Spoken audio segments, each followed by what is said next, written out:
भीड़ भरे लंदन में साइंटिस्ट ग्रिफिन अकेले रहते थे, एक ही सपने में डूबे हुए, अदृश्य होना।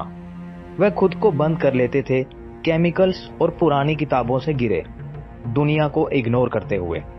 दूसरे साइंटिस्ट उनका मजाक उड़ाते थे, लेकिन ग्रिफिन को यकीन था कि वह एक ऐसी डिस्कवरी के करीब हैं जो सब कुछ बदल देगी।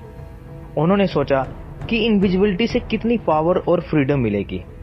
महीने अकेलेपन में बीत गए, उनका एम्बिशन बढ़ता गया।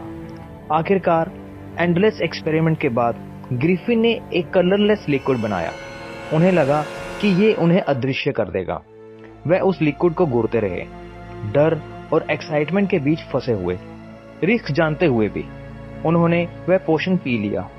दर्द उनके शरीर में फैल गया, जैसे उन्हें अंदर से बाहर किए जा रहा हो। वह इस उम्मीद से चिपके रहे कि उनका सपना आखिरकार सच होगा। अपने कमरे में अकेले ग्रिफिन ने इम्पॉसिबल के होने का इंतजार किया। बाहर की दुनिया उस पल से अनजान थी जो ग्रिफिन की लाइफ को हमेशा के लिए बदल देगा। अदृश्य आदमी पैदा होने वाला था। दर्द कम हो गया। ग्रिफिन ने अपने हाथ ढूंढे, कुछ नहीं था।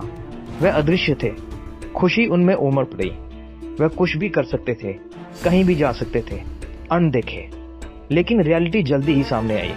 वह भूखे थे, उनके पास पैसे नहीं थे और उन्हें ठंड लग रही थी। एक अदृश्य आदमी खाना कैसे खा सकता था या शेल्टर कैसे ढूंढ सकता था? उनके लैंडलॉर्ड अनपेड रेंट पर गुस्से में उन्हें बाहर निकाल दिया। ग्रिफिन सड़कों पर भटकते रहे, जीवित लोगों के बीच, एक भूत की तरह, किसी से टकराने से बचते हुए। जो फ्रीडम उन्होंने सोची थी वह एक जेल बन गई।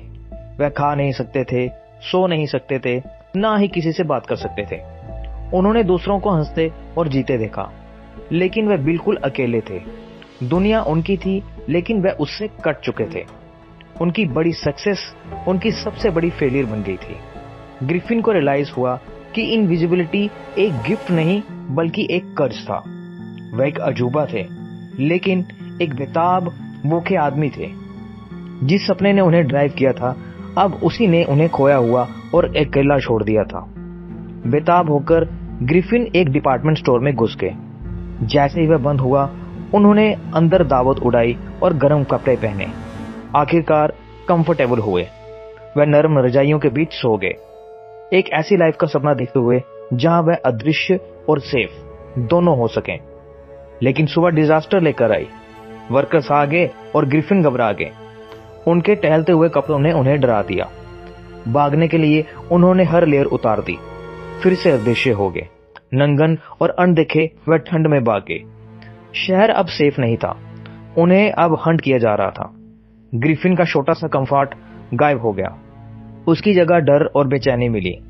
उन्हें रियलाइज हुआ कि वह अब कभी भी कहीं भी सच में बिलोंग नहीं कर सकते। अदृश्य आदमी अब एक बिगोड़ा था। लंदन बहुत डेंजरस था। ग्रिफिन एपिंग के शांत गांव भाग गए, पट्टियों, काले चश्मे और एक टोपी में वेश बदलकर। उन्होंने लोकल इनमेट चेक इन किया। मिसिस हॉल ग्रिफिन को लेकर के क्यूरियस थी, लेकिन उनके पैसों को लेकर। गांव वाले अजीब अकेले स्ट्रेंजर के बारे में फुसफुसाते थे। ग्रिफिन की रूडनेस को देख करके लोगों का शक और बढ़ गया।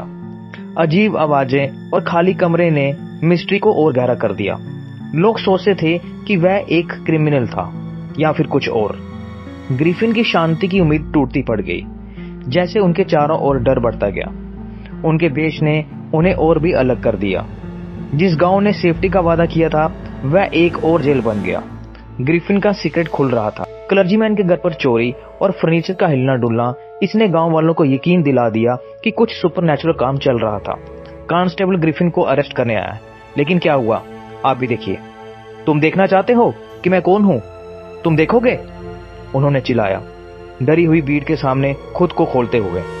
कोई सर नहीं था, बस काले कपड़े। पैनिक फैल गया, जैसे ग्रिफिन अब पूरी तरह अदृश्य होकर वापस लड़े। उन्होंने अपने रास्ते में आने वाले किसी को भी गिरा दिया।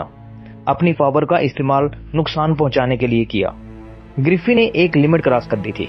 सही और गलत का सारा सेंस खो दिया था। ग्रिफिन की इनविजिबिलिटी उनका कर्ज थी।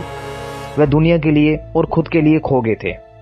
कुछ दरवाजे एक बार खुल जाने के बाद कभी बंद नहीं हो सकते।